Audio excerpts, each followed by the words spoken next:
Hi friends, నేను సత్య. గోధుమపిండి biscuits ఎలా తయారు చేసి చూపిస్తున్నానండి. వాటికి కావాల్సిన పదార్థాలు ఇవి.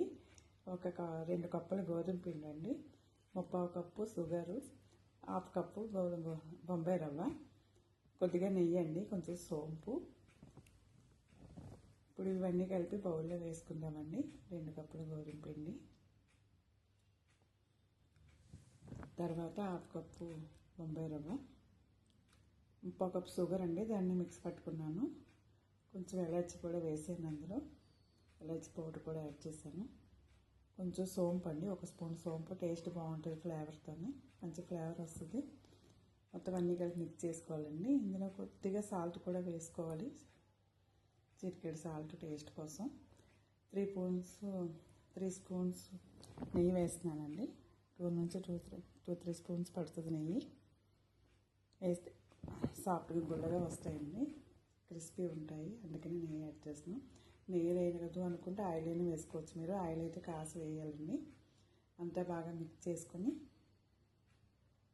బాగా మిక్స్ అయ్యాక అప్పుడు కొంచెం కొద్దిగా వాటర్ పోసుకోవాలండి. వాటర్ ఎక్కువ పోసుకోకూడదు, లూజ్ అయిపోద్ది పిండి. షుగర్ పౌడర్ ఉంది కదా, కొంచెం చూసుకుంటూ గట్టిగా కలుపుకోవాలండి. చపాతీ పిండి కన్నా కొంచెం గట్టిగానే ఉండాలి. కొంచెం వాటర్ వేసుకుంటూ చూసుకొని కలుపుకుంటూ ఉండాలండి. ఎక్కడ ఉండలు లేకుండా బాగా సాఫ్ట్గా కలుపుతూ మధ్య వాటర్ యాడ్ చేసుకుని అలా గట్టి కలుపుకోవాలండి. చూసారు కదా పిండి ఎంత టైట్గా ఉందో. అలా బాగా కలుపుకున్నాక 1 స్పూను నెయ్యి వేసుకొని మళ్ళీ బాగా సాఫ్ట్గా చేసేసి దాన్ని పక్కన పెట్టుకోవాలండి. ఒక 10 నిమిషాలు పక్కన పెట్టుకుంటే అది బాగా నానుతుంది. రవ్వ అది బాగా నాని బాగుంటుంది. తర్వాత స్టవ్ 10 మినిట్స్ అయిపోయిందండి. స్టవ్ వెలిగించుకొని ఆయిల్ పెట్టుకున్నాను. ఇప్పుడు ఇందాక కలిపిన పిండిని 2 పార్ట్ల కింద చేసుకొని దాన్ని ఇలా రోల్స్లా చేసుకోవాలండి. రోల్స్లా చేసుకొని దాన్ని కట్ చేసుకోవాలి చాకుతోని. అంతే, చపాతీ కర్రతో ఒత్తడం అదేం అవసరం లేదండి. జస్ట్ రోల్స్లా చేసుకొని దాన్ని క్రాస్గా బిస్కెట్స్లా కట్ చేసుకోవాలండి.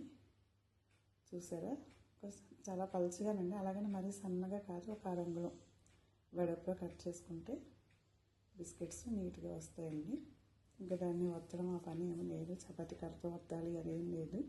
డైరెక్ట్గా అలా మనం ఆయిల్లో వేసేసుకొని అలా కట్ చేసుకొని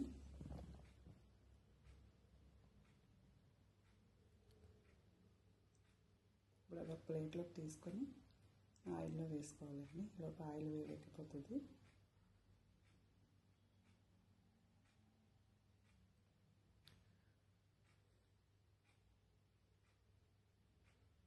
చూసారా ఎలా వచ్చాయి బిస్కెట్స్. అంతేనండి, దాన్ని ఇంకా వత్తాల్సిన పని లేదు. అలా మనం ఆయిల్లో వేసేసుకోవడమే. బాగుంటాయండి, చాలా టేస్ట్ ఉంటాయి. పిల్లలు పెద్దలు అందరూ ఇష్టపడతారు. ఆయిల్ వేడెక్కింది, అందులో ఒక్కొక్కటిగా వేస్తున్నాను. మొత్తం ఒకసారి వేస్తే అంటుకుంటాయండి, ఒక్కొక్కటి వేసుకోవాలి.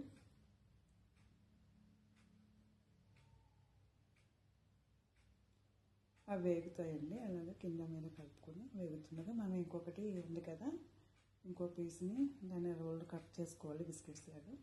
ఆ వేగలోపు ఇవి కట్ చేసుకుంటే అవి బాగా కలిపి గోల్డెన్ బ్రౌన్ కలర్ రావాలండి. చూసారా ఎలా ఏగుతున్నాయో. అలా బాగా ఏగితేనే క్రిస్పీగా ఉంటాయండి. ఏగిపోయాయండి, తీసేస్తున్నాను. మళ్ళీ నెక్స్ట్ ఇంకా కట్ చేసి వేస్తున్నాను. చాలా ఈజీ ప్రాసెస్ అండి ఫ్రెండ్స్, చాలా టేస్టీగా ఉంటాయి. ఒకసారి ట్రై చేసి చూడండి. మళ్ళీ ఇవే కావాలంటారు పిల్లలు కానీ మీరు కానీ. అయిపోయాయండి ఇంతని. చూసారా ఎంత క్రిస్పీగా ఉన్నాయి ఎరుపుతుంటే. చాలా బాగుంటాయి ఫ్రెండ్స్. ఇవి ఇలాగా గాజు దాంట్లో వేసుకొని సర్వ్ చేసుకోవడమేనండి. ఎప్పుడు కావాలంటే అప్పుడు తీసుకొని తినచ్చు, పిల్లలైనా మనమైనా సరే. చాలా బాగుంటాయి ఫ్రెండ్స్. మీరు కూడా ట్రై చేయండి. ట్రై చేసి మీకు ఎలా వచ్చిందో నాకు చెప్పండి.